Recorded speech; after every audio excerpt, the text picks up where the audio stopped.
नमस्ते दोस्तों, मैं हूँ आपकी दोस्त रुचि और आज आपके लिए लेकर आई हूँ बहुत ही सुंदर कहानी। शीर्षक है कौन तार से बिनी चदरिया। इसमें दोस्तों किन्नर समाज से जुड़ी हुई कहानी है और उनके मन की व्यथा का बहुत ही सुंदर वर्णन किया है अंजना वर्मा जी ने। तो चलिए दोस्तों आनंद लेते हैं इस कहानी का। खामोश हवा अचानक गीत पर मृदंग के सुरों से झनकने लगी थी। कड़ी चिकनी आवाज में वे सब बाहर दरवाजे पर खड़ी होकर गाना गा रही थीं। जच्चा रानी सोने के पलंग बिछा जा, जच्चा रानी सोने के पलंग बिछा जा।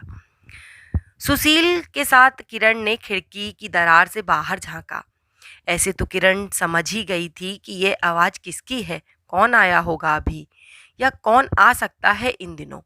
देखा तो वे ही दोनों थी, खूब सजी संवरी और हाथों से तालियां बजा बजा कर गा रही थीं।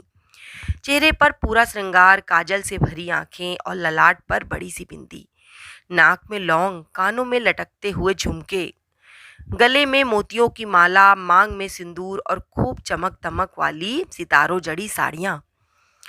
एक तो वही थी सुंदरी जो कई बार शादी ब्याह के मौके पर आकर नाच चुकी थी। भला की सुंदर थी और नाम भी था सुंदरी, लेकिन उसे बनाने वाला उस पर नर या नारी का लेबल चिपकाना भूल गया था। दूसरी सांवली नक्श की थी, पर साज सज्जा वही थी। दोनों गाए जा रही थीं, आवाज बिना माइक के चारों ओर फैल रही थी।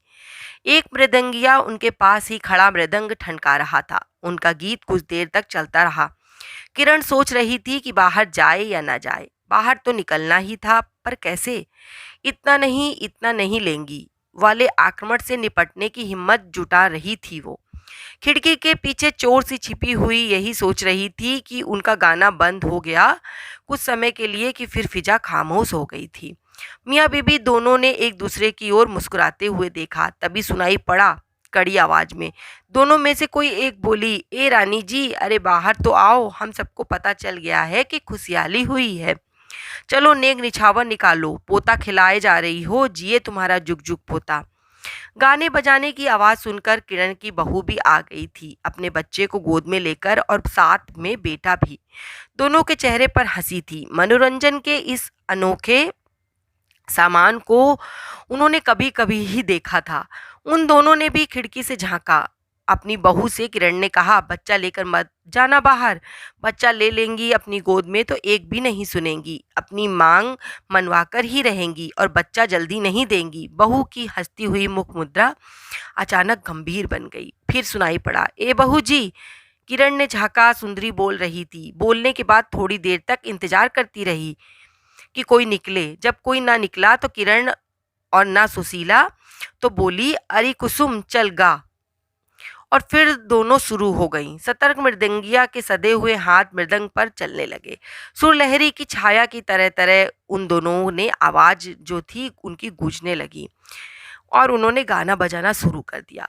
थोड़ी देर तक सुर ताल में गाते रहने के बाद गाना बंद हो गया। पुकार करने लगी, अरे ओ बहू जी, बाहर आओ ना, काहे लुकाए रही हो? अगर ना आओगी तो हम ही आते हैं। ओ बाबूजी, बाहर आओ। ये सुनते ही सुशील घबरा गए। कहीं दोनों भीतर आ गईं तो बड़ा बवाल हो जाएगा। उन्होंने सुन रखा था कि पुरुषों से वो डरती नहीं, उनकी देह से लिपट जाती हैं। इसी डर से भले लोग तुरंत पैसे निकाल दे देते हैं। सुशील बोले, चलो बाहर चलें, अब नहीं तो फिर वो अंदर आ जाएंगी। उनके बाहर आते ही एक अजीब समा बन गया। वे दोनों पूरे उल्लास के साथ फिर गाने लगीं।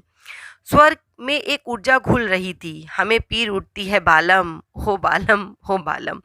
इस वाले गाने को वो गा गा कर जोर जोर से नाच रही थी। अजीब भंगिमा के साथ सुंदरी साड़ी फहरा फहरा कर नाचने लगी।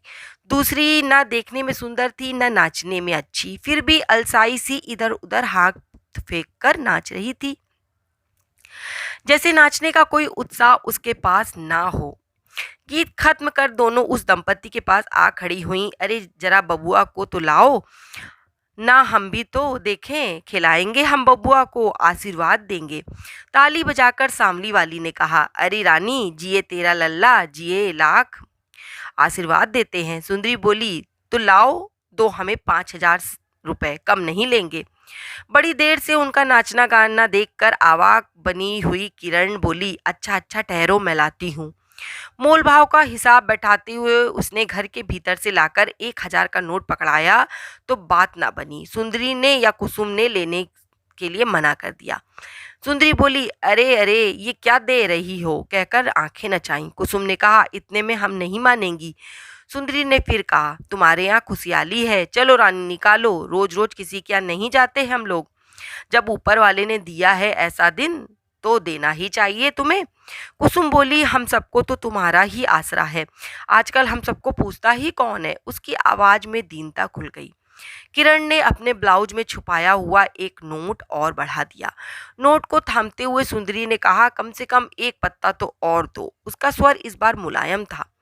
उसके कहने के साथ ही कुसुम बोली, हमारे अपने तो तुम ही सब हो ना, नहीं तो कौन देते हम लोगों को और कौन पूछन वालों है हम लोगों को। देखो तुम्हारे बगल में एक बच्चा हुआ है, उन सब ने हमें कितना साड़ी कपड़ा दिया है, पैसा भी दिया है। यह कहने के बाद उसने अपनी टोकरी में पड़ा हुआ कपड़ा हटाकर दिखाया, जिसमें नई साड़ियां और कपड़े रखे हुए थे। किरण थोड़ी शर्मा गई भीतर ही भीतर। बगल वाले ने इतना दिया है तो उसे भी कम नहीं देना होगा और देना चाहिए। फिर कुछ खींचकर 1,000 रुपये का नोट और निकाला, ये सोचते हुए ये सब जब तक मन नहीं भर लेंगी जाएंगी नहीं और तमाशा करती रहेंगी। सुंदरी ने लपट कर जो नोट था पकड़ लिया। किरण की ठुड्डी पकड़कर बोली, जियो दीदी जियो, बने रहें तुम्हारे पूत तुम्हारे लल्ला, बाबू लखियां होए, भगवान दिन देवे ऐसा कि हम बार बार नाचे गाए तुम्हारे दुआरे। इस प्रकार असीसती हुई दोनों चली गईं। मृदंगिया भी मृदंग लिए उनके पीछे पीछे चला गया। रास्ते में एक जगह रुककर सुंदरी ने मृदंगिया को पैसे पकड़ाए तो उसने अपनी राह अलग पकड़ ली। पैदल चलते चलते सुंदरी के चेहरे पर पसीने की बूंदें स्फटिक की तरह उछल रही थी। वो रुक गई और कुसुम से बोली, का कहती हो दीदी, ऑटो ले लेवे का। कुसुम बोली, काहे, अब थोड़ी दूर तो जाए को है, अब निकचाने आ गए हैं तो पैसा काहे को जियान करें, सुस्ता लो, तनक देर फिर चलते हैं। दोनों एक पेड़ की छाया में बैठ गई। सुंदरी और कुसुम शहर के सीमांत पर रहती थी।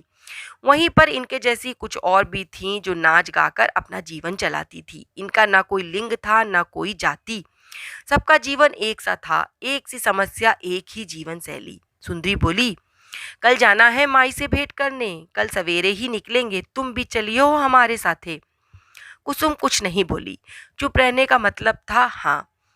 कुसुम और सुंदरी की आपस में अच्छी पड़ती थी। दोनों दो सहेलियों की तरह, सहोदर बहनों की तरह रहती थी।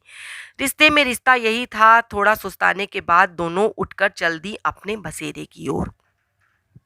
सुना है तुम्हारे बहन पूत की शादी हुई है, कुसुम ने सुंदरी से कहा। हाँ बहन अपनी नई नवेली बहू को लेकर माई से मिलने आई है। उसके यहाँ शादी में माई जा नहीं सकी थी, सो उसे दिखाने ले आई है। उससे मिलूंगी, पता नहीं, सोचा है शिवाला पर मिलूं। लेकिन माई किसके साथ आएगी शिवाला पर, रेणु उसके साथ आवेगी तब तो भेंट होएगी। केकरो मालूम नहीं होना चाहिए कि वो हमार माए है। फिर ठहर कर बोली, बहन तो शायद ना आ सकेगी मिलने, घर में पतोहू जो है कोनो कुछ कह दिया कि तुम्हारी सास की एक खुजवा बहन है, तब नाना दूर से ही भेंट करेंगे। कहीं गांव के बाहर माई शिवाला में आएगी जो गांव से तनिक दूरी पर है, पर आएगी किसके साथ। इतना कहकर वो चुप हो गई, जैसे कुछ सोचने लगी थी। फिर बोली, और क्या करना कुसुम, बेसी हिल मिल के, वो सबके दुनिया अलग है और हमार सबके दुनिया अलग। हाथ पैर मुंह कान मानुस के समान होके भी हम मानुस में नहीं गिनाते हैं। ऐसे अच्छा होता कि हम कोनो जानवर होते, क्योंकि उनकी भी कोई जात होती है, चाहे मर्द होते चाहे मौगी। अभी हम क्या हैं बताओ तो। यह कहने के बाद सुंदरी ने आंखों में पानी भरकर कुसुम की ओर देखा। उसकी दोनों बड़ी बड़ी आंखें भादों के उमड़े तालों की तरह लग रही थीं, जिसका पानी कांपता रहता था। कुसुम उसी तरह निर्विकार थी, चुप। उसने कोई उत्तर नहीं दिया था। एक सूखा मौन पसरा था उसके चेहरे पर, बैसाख का ताप। फिर सुंदरी बोली, ए कुसुमा, हमार ई शरीर कोनो काम का है क्या, चैला जैसा है, दे चढ़ जाएगा आंगिन अग्नि पर। कुसुम तुम पहली बार जाओगी हमरे साथ हमरे गांव, देखना मेरा घर कैसा है। जिसके भाग में जितना लिखा रहता है ना उतने ही तो मिलता है। मेरे भाग में क्या लिखा था, यही दुआरे दुआरे नाचना, सो नाच रहे हैं। जिसके भाग में कोठा अटारी रहे उसके मिली। हमें तो कोई जानता भी नहीं कि हम किसकी कोख से जन्मे हैं। हमारे भीतर किसी स्त्री पुरुष का खून दौड़ रहा है। हमारे महतारी बाप कौन है? पर कोई तो है, नहीं तो ये देह कैसे होती? कौन जानना चाहता है? कोई चाहेगा तो भी ओके मालूम नहीं होने देंगे हम सब। और करना क्या है? क्यों बताना? हम भी थोड़े कहेंगे। अपने महतारी बाप का नाम हम बदनाम क्यों करवाएंगे, क्यों हंसवाएंगे? कहना हमारा काम भी नहीं। अब तो जो है जहाँ है वही सब कुछ है, वही रास्ता हमारा। हमारा रास्ता अलग है और उनका अलग। जा रहे हैं माँ को देखने, ओई से माया ममता है। यही कहते हुए उसने अपनी आंखें पूछी। ये सुनकर कुसुम की आंखों से भी एक बूंद लुढ़की और गाल पर अटक गई। फिर सुंदरी बोली, और जानती हो, अब तो मन भी नहीं होता भेंट करने का। क्या करना है मिलके? हमें सब त्याग दिए, भूल गए। एक बहन है, एक भाई। मेरे बाद पहले बहन रेणु हुई, ओकरे बाद गोपी। दोनों घर से निकल जाने के बाद हुए। उनको बचपन में, फिर एक बार जवान होते देखा था। फिर अब की बार कहीं देखेंगे नहीं, अब शायद देखना ना हो पाएगा इसके बाद। और अपना घर दुआर में मगन है वो सब। दूल्हा बच्चा, खेत पथार हमको याद रखी होगी एक हिस्सा की तरह। उसको बहुते बाद में होशमंद होने पे पता चला कि उसकी एक बहन है जो एक खुजवा है। कुसुम बोली, ए सुंदरी, तुमको तो एहू मालूम है कि तुम्हार जन्म भूमि कहाँ है, मतारी बाप कौन है? हमें तो ओहू ना पता। हम तो जानते ही नहीं कि कौन हमार माए बाप है और हम हैं कौन। थोड़ी देर चुप रहने के बाद कुसुम बोली, जाने दे सुंदरी, हम सबको ऊ सब नहीं सोचना चाहिए। हमको भी तो उसी ने बनाया जिसने मर्द मानुस बनाया, जनी जात बनाया। का ही सोच रखे हम ये सब? पेड़ में भी तो देख लो, सब पेड़ों में फूल बीज कहाँ से होते हैं? हम भी तो उसी की तरह है, लेकिन है तो उसी के हाथ के बनाए। वही राम जी हमें भी बनाए हैं। कुसुम कभी कभी उसको सुंदर की बोल देती थी। हाँ, पर कौन सोचता है ऐसे? फिर हमें सबसे अलग क्यों रखा गया, जैसे अछूत हैं हम? हमें कौन गिनता है? रास्ते चलते सब देख के हंसते हैं। का हम हंसने की चीज है? सुंदरी बोली। नहीं मानेगा तो क्या हुआ, सच्चाई तो ये है कि हम भी भगवान के बनाए हुए हैं। अपना को संतोष दे ले कुसमी, बाकी सोच के देख कि पिलुआ पतारी में भी एक ठो मर्द होत है और एक को मुर्गी। दुख से उसका चेहरा तमतमा उठा। इसके बाद दोनों चुप हो गईं। कोई शब्द ना फूटा किसी के मुंह से। दूसरे दिन सवेरे सवेरे दोनों निकल पड़ी। उन्होंने सुबह वाली रेल पकड़ ली। रेल में गाते हुए जाएंगी, रास्ते में कुछ कमाई भी हो जाएगी। एक डिब्बे में सुंदरी चढ़ी और पीछे से कुसुम भी। दरवाजे के भीतर घुसकर जब बर्थ के पास पहुंची तो दोनों खड़ी हो गईं। उन्हें देखकर कुछ लोग मुस्कुराने लगे। औरतें शर्मा गईं। उनके चेहरे पर पसरी पुरुष की छाया देखकर, पुरुषों के उन चेहरे की तरह उनके चेहरे देखकर सब हंस रहे थे। इन दोनों अर्धनारीश्वरों को देखकर पूरा डब्बा कौतुक के मूड में आ गया था। एक छिपी छिपी मुस्कुराहट सबके चेहरे पर तैरने लगी थी। सुंदरी ने आहत होकर कुसुम की ओर जैसे देखा और कहा, देख ये लोग कैसे मुस्कुरा रहे हैं। कुसुम को यह सब देखते हुए एक जमाना बीत चुका था, क्योंकि वो उम्र में सुंदरी से काफी बड़ी थी। वो निर्विकार सी बनी रही। अभी तो पैसे कमाना जरूरी है। अतः सुंदरी ने एक फिल्मी गाना शुरू कर दिया। गाना वो गाते हुए आगे आगे चल रही थी, पीछे पीछे कुसुम हाथ पसारे हुए चल रही थी। कुछ लोगों ने पैसे निकाले और कुछ कंजूसी दिखाते रहे और अनदेखा कर रहे थे, गंभीर बने बैठे रहे, कुछ देना ना पड़े इसलिए। गाते गाते उनकी वो भाग भंगिमा देखकर सुंदरी का दिल घृणा से भर गया। संवेदनहीन, ईश्वर ने सब कुछ दिया है, सारे अंग बनाकर भी ईश्वर इन लोगों के भीतर दिल रखना भूल गया।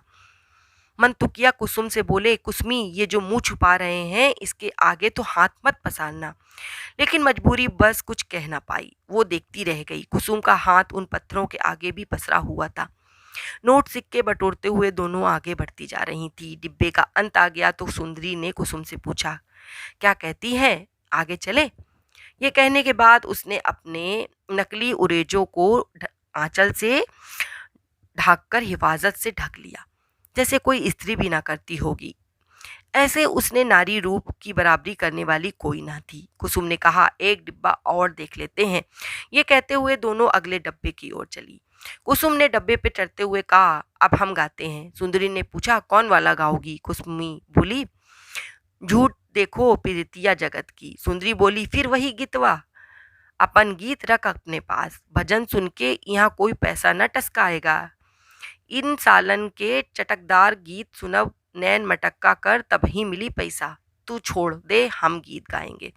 यह सुनकर सदा शांत रहने वाली कुसुम को भी हंसी आ गई। बोली, ठीक है, तू ही गा। सुंदरी ने दूसरा फिल्मी गीत गाना शुरू कर दिया। कुसुम के मन में वो भजन गूंजता रह गया जिसे गाने का उसका मन था। ऐसी देखी प्रीत जगत की, और जिसे अक्सर वो खुद अपने लिए गाती थी और खुद ही सुनती थी। रेल रुकी तो दोनों उतरी और गांव जाने वाली बस में सवार हो गईं। बस में खलासी और ड्राइवर की आंखें उन्हें वैसे ही घूर रहे थे जैसे गरम गरम जलेबियों को। उन्हें देखकर सुंदरी ने हिकारत से मुंह फेर लिया। बस ने उन्हें गांव के सीमांत पर उतार दिया। यहाँ से मिट्टी वाली सड़क थी जो गांव तक जाती थी। उसके बाद खेतों की पगडंडी, दोनों चल दी उस ओर। सुंदरी का मन हरे हरे खेतों को देखकर हरा हरा हो गया था। दिशाओं के पट खोलकर खुली हवा चली आ रही थी। दोनों के चेहरों पर ताजगी थी। सुंदरी का गोरा रंग खिलकर खूब चिकना और गुलाबी हो गया था। दोनों ने पान खा लिया था। एक अजब उल्लास से भरी हुई दोनों चली जा रही थी, खेतों की पगडंडी पर संभल संभल कर। गांव आने पर कुछ बच्चे, कुछ नौजवान उन्हें देखकर मुस्कुराने लगे। सब सोच रहे थे कि क्या बात है, दोनों खजुआ चली आ रही हैं। किसी का ध्यान न देते हुए सुंदरी ने कहा, चल अपने घर की ओर चलती हूँ, देखना पर यहाँ किसी से मिलना नहीं, सिर्फ जाना है अनजान बनकर। वे एक बड़े घर के बाहर पहुंची। घर पूरा संपन्न लग रहा था देखने में। कुसुम हैरत से देखती रह गई, अपनी ठुड्डी पर होंठों के नीचे उंगली दबाए। कुछ गर्व से भरकर सुंदरी ने उसे देखा। वे दोनों एक इसे देखकर कुछ देर रुक गईं। कुसुम बोली, हाँ, बहुते हैं तुम्हारे माई बाबूजी। सुंदरी बोली, ता ओई से तो कह रहे थे, हमें क्या मिला उनका, बस खाली जन्म दिए हैं और तो कुछ नहीं। छोड़ कुसुम, तो माई से भेंट कैसे करोगी? हाँ, शिवाला पर, बाकी अभी जना तो दे कि हम आ गए हैं। वे दोनों अहाते से भीतर चली गईं। सुंदरी अपने ही घर के भीतर जाने में ठिठक रही थी। कदम आगे नहीं बढ़ रहे थे। लग रहा था जैसे किसी अपरिचित के घर आंगन में जा रही हो। उसने पहले बाहर से ही झांका। एक औरत दिखाई दी। वो पहचान गई कि यह उसकी बहन रेणु थी, जो बहुत बदल गई थी। उसकी देह गदरा गई थी और पूरी तरीके से प्रौढ़ा दिखाई दे रही थी। बहन को देखने के बाद आंगन के भीतर गई और नाटक करते हुए बोली, हिया क्या शादी ब्याह हुआ है? हमको मालूम हुआ है। स्त्री पुरुष के बीच की कड़ी आवाज सुनकर रेणु ने उलटकर देखा। उसके पास चली आई। अपनी किन्नर बहन को देखकर उसकी नजर में पहचान उभर आई थी। उस पहचान को उसने आवाज में घुलने से रोक लिया, पर खुशी की मुस्कुराहट बिखेरे बिना न रह सकी। बोली, हाँ हाँ, तुम लोग आ गई। अच्छा, माई से कहती हूँ। वो सामने वाली कोठरी में चली गई। उसकी माँ बैठी हुई थी पलंग पर। उसने कहा, माई, माया दीदी आई है। माया सुंदरी का वास्तविक नाम था, जो उसके माता पिता द्वारा मिला था। जिंदगी में वो क्षण कभी ना आया कि जब उसे उसके नाम से पुकारा गया था। यह सुनते ही उसकी माँ बाहर आंगन में आई, पर सुंदरी को सामने खड़ी देखकर भी उसे संबोधित ना कर सकी। क्या बोले समझ नहीं पा रही थी, बस खड़ी देखती रह गई। आवाज मुंह तक बाहर आकर रुक गई थी। आंखों में खुशी के आंसू और बेबसी एक साथ थी। सुंदरी ने कहा, शादी ब्याह हुआ है, बहुरिया को दिखाओ, आशीर्वाद दे देवे। सुंदरी आंगन में एक और खड़ी चारों ओर नजर दौड़ा रही थी। परिवार का कोई सदस्य दिखाई नहीं दिया। पिता अब रहे नहीं, ना भाई दिखा दे रहा था, और ना ही बहन का बेटा। बहू तो कोठरी में होगी।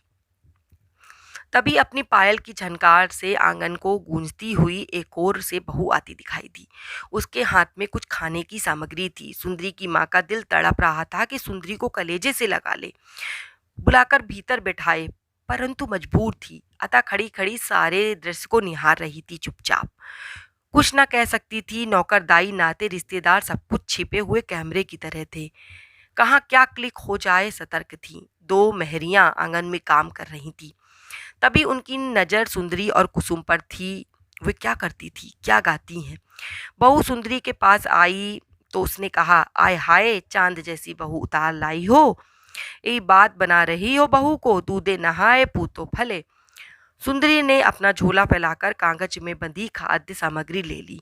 फिर जैसे उसने ऐलान किया, हम जा रही हैं शिवाला की ओर, यह कहकर अर्थ भरी आंखों से एक बार माँ को फिर रेनू को देखा। उसके बाद अपनी आंखें आंगन के चारों ओर दौड़ाई। बड़ा सा आंगन, काम करते हुए मेहरियां, घर पूरा भरा हुआ। फिर सूनी नजरों से माँ और बहन को देखते हुए मुंह घुमाकर बाहर निकल आई। उसके पीछे पीछे कुसुम भी। उन दोनों के जाते ही एक मेहरी ने कहा, ये लो, ये तो बिना नाचे गाए चली गई, तो आई किस लिए थी? दूसरी ने कहा, देखो ना, दूसरी व्यंग से मुस्कुराई।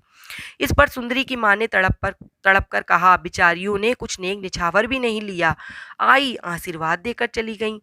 घर से बाहर निकलकर सुंदरी और कुसुम कच्ची सड़क पर आई तो कुसुम ने पूछा, माई से कैसे मिलोगी? अभी तो देखा देखी ही नहीं हुई है ठीक से। माँ ने मतलब तो सुनाए तो दिया है ना कि शिवालय जा रहे हैं, उन्हें आएंगी सब। दोनों एक निर्जन शिवालय पर पहुंच गई जो गांव के बाहर पड़ता था। वो शिवालय काफी प्राचीन था, जिससे सटा हुआ एक विशाल बरगद का पेड़ था। दूर दूर तक फैली उसकी डालियों से मोटी मोटी जड़ें लटक रही थीं जो पृथ्वी को छू रही थी। गांव के लोग कहते थे कि इस पर शंकर जी का सांप रहता है जो काटता नहीं पर अक्सर आसपास घूमता हुआ दिखाई दे जाता है। वहीं पास में एक कनेर का पेड़ था। दुनिया भर के पीले फूल उसके नीचे झरझर कर गिरे हुए थे। मंदिर के आसपास पसरी हुई नीरवता बरगद की घनी पत्तियों में छिपी छिपी चिड़ियों की निश्चित और निर्भय बतियाहट के स्वरों से टूट रही थी। कभी कभी दूर से टेढ़ते किसी पंछी का स्वर सुनाई दे जाता। ऐसे तो सन्नाटे की झनकार ही गूंज रही थी। कुसुम चली उसकी छाया में बैठने के लिए। सुंदरी ने कहा, वहीं बैठोगी? शंकर जी के सांप से भेंट करोगी क्या? कुसुम डर गई। क्या सांप? अरे नहीं, कुछ नहीं, बैठ जहां मन करता है, कुछ नाय होगा। नहीं नहीं, चल मंदिरवा के उसारे में, वहीं बैठेंगी। सुंदरी ने देखा वहां एक खूब साफ सुथरा कुआं है तो उसका मन कुएं के गर्भ का पानी पीने को हुआ। वो चल दी कुएं से पानी निकालने। डोल कुएं में गिराने लगी तो कुसुम भी चली आई। सुंदरी ने पानी का डोल ऊपर खींचा और बोली, पहले तू पी ले पानी। सुंदरी अपने पैरों पर बैठ गई और चुल्लू से पानी पीने लगी। ऊपर से सुंदरी पानी गिरा रही थी। तब जब वो पीकर उठी तो उसकी जगह दूसरी वाली ने पानी पिया। बहुत दिनों बाद शैवाल की महक वाला ठंडा पानी सुंदरी के कंठ से फिसलता हुआ कलेजे तक उतर रहा था। बहुत दिनों बाद पानी में बसे हरेपन का स्वाद उसे तृप्त कर गया। पीकर उसने डकार ली, फिर आंचल से अपने मुंह को पोंछती हुई मंदिर के ओसारे पर बैठ गई। दूर से आती हुई ठंडी हवा से दोनों की आंखें झपकने लगी। वहीं चादर बिछाकर दोनों लेट गई। लेटे लेटे सुंदरी ने कुसुम से कहा, हाँ तो तुम्हें सांप का किस्सा नहीं मालूम ना? नहीं, यहाँ ई बरगद की जड़िन में एक जोड़ा नाग नागिन रहता है। कौनो जमाना से कौनो नहीं जानता। कोई कहता है शंकर जी का सांप है तो कोई कहता है कि स्वयं शंकर जी है। पर एक बार तो हम ही देखे रहे, ठीक हमरा सामने छत्तर काढ़ के खड़ा हो गया, साक्षात भोले बाबा समान, बाकिर काटा कुटे नहीं, जैसे आशीर्वाद दे रहा हो। ऐसा कहते हुए सुंदरी के रोंगटे खड़े हो गए। उसने कहा, देख, हमरे रोए खड़े हो गए हैं। वो भोले बाबा रहे और साथ में पार्वती जी। एक और सांप था। कुसुम ने आश्चर्य से कहा, बाप रे, हम तो डरा ही जाते। नहीं, कोनो डरन की बात नहीं। यहाँ के कोनो लड़का बूढ़ जवान से पूछो, सबके मालूम है ई बात। सब कहेगा हम यहाँ देखा उहाँ देखा, बाकी सांप आज तक केहू को काटा ना है। बड़ा जागता मंदिर है, भागे से कोऊ उस सांप को देख पाता है। फिर तरह तरह की बातें होने लगी। कहते कहते कुछ समय बीता। तब सुंदरी ने सूने रास्ते की ओर देखा। दो स्त्रियां चली आ रही थीं। वो बोली, देख, उन्हें अम्मा आ रही हैं, उसके साथ रेनू भी है। पता नहीं आज गोपी क्यों नहीं दिखाई दिया, बहन पूत भी नहीं दिखाई दिया। उन दोनों के नज़दीक पहुंचते ही वो उठी। पहले माँ ने, फिर बहन ने उसे गले लगा लिया। वृद्धा ने पूछा, कैसी है माया मेरी बेटी? तू आंगन में आई पर मैं किसी से कह ना सकी कि मेरा बच्चा आया है। तुझे आंगन में अजनबी की तरह खड़ा रहने दिया, बैठा भी ना सकी, पानी तक के लिए ना पूछा। यही तो मेरा भाग्य है। यह कहकर वो अपनी आंखों से निकलते हुए आंसू को पोंछने लगी।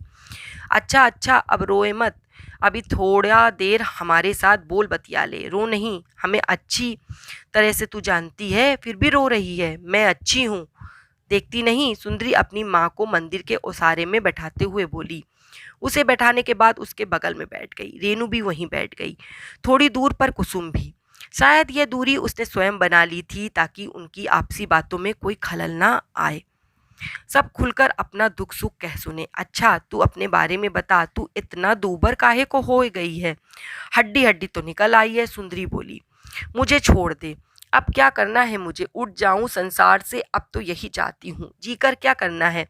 अब सारी पिछली बातें याद आने लगी वृद्धा को। क्या तुम्हें इतना रूप दिया है भगवान ने, पर उसका माथा खराब हो गया था, तुझे ऐसा बना दिया।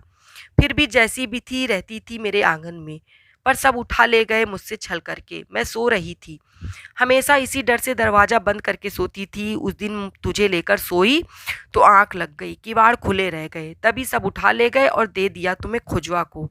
और रोने लगी, रोते रोते अपनी छाती पीटते हुए बोली। सुंदरी ने कहा, माई भूल जा वो सब बात, जो हमरे किस्मत में था सोई हुआ, किस्मत का लिखा ना मिटत है। माई तू काहे रोती है और छाती पीटती है? यही तोहार हमें बुरा लगत है, एमे तोहार दोस्त ना है। वृद्धा ने अपनी आंखें पोंछते हुए उसकी ठुड्डी पकड़ ली। अब तो जाने कब मिलना होगा, मैं रहूं ना रहूं। नहीं नहीं, ये सब मत बोल, हम फिर आवेंगे भेंट करने। सुंदरी अपने झोले में से मिठाई का डिब्बा निकाल लाई, माँ को देते हुए बोली, लो माई, बड़का दुकान से खरीदा है, खाना सब मिलके। बहन की ओर देखते हुए बोली, तुझे अब देख रही हूँ जब तुम्हारे बेटे का ब्याह हो गया है। चलो देखकर संतोष हुआ, माई को देखना, गोपी को भी देखना।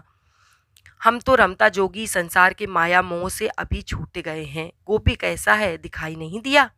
ठीक है, वो शहर गया है, सवेरे ही निकल गया था, रेनू बोली। और राजू? वो भी साथ गया है। हमरा भाग्य ही खराब है, उसकी दुल्हन को तो देखा, बाकी उसको ना देख सके। अब पता नहीं कब देख पाएंगे या नहीं। सुंदरी कुछ उदास होकर बोली। नहीं दीदिया, ऐसे क्यों कहती हो, देखोगे क्यों नहीं? हाँ शायद कहीं देख पाए, पर कोई उम्मीद तो नहीं है। मंदिर के उसारे पर ये तीनों औरतें पास पास बैठी रहीं, बातें करती हुई। कम अधिक स्नेह भरी दृष्टि का लेन देन हुआ। जितना कुछ कहा गया उससे अधिक अनकहे को सुना और महसूस किया। ठंडी ठंडी हवा चल रही थी, एक अजीब सी शांति से नहाया हुआ मंदिर का प्रांगण, बरगद, कनेर का पेड़, कुआं, सामने कुछ दूर पर फैला हुआ मैदान। अचानक सुंदरी उठी, अपना आंचल संभालते हुए बोली, अच्छा माई, अब सांझ होए रही है, हमें बस पकड़ना है। तुझे भी घर जाना चाहिए, तू भी चलते चलते थक जाएगी, धीरे धीरे जाना, फिर मिलेंगे, कोनो बात की चिंता मत करना। उसकी माँ उठी, स्नेह से कातर होकर अपने कमजोर हाथों से सुंदरी का गाल छूती हुई उसकी ठुड्डी उसने पकड़ ली, पर कुछ बोल ना सकी। सुंदरी ने माँ को पकड़ लिया और गले से चिपका लिया। माँ की वो साड़ी का मुलायम एहसास उसको हो रहा था। अपने कलेजे में सजोते हुए उस एहसास को वो माँ से अलग होकर रोने लगी। सुंदरी ने अपनी बूढ़ी माँ की पलकों को झुर्रीदार उनके चेहरे को अपनी उंगलियों से पोंछ दिया। सुंदरी की माँ डगमगाते कदमों से सीढ़ियाँ उतरने लगी। उसके पैरों की डगमगाहट बुढ़ापे की कम और भाव विह्वलता की अधिक थी। रेणु ने उन्हें संभाल रखा था, वो उसे पकड़कर ले जा रही थी। जब वे दोनों कुछ दूर निकल गईं तो सुंदरी और कुसुम भी चल दी अपनी राह की ओर। तो दोस्तों, आपको कैसी लगी ये कहानी? अगर पसंद आई हो तो आगे शेयर कर दीजिएगा, और अगर आपको ऐसी ही कहानियाँ अच्छी लगती हों तो मेरे चैनल को सब्सक्राइब कर लीजिएगा। धन्यवाद।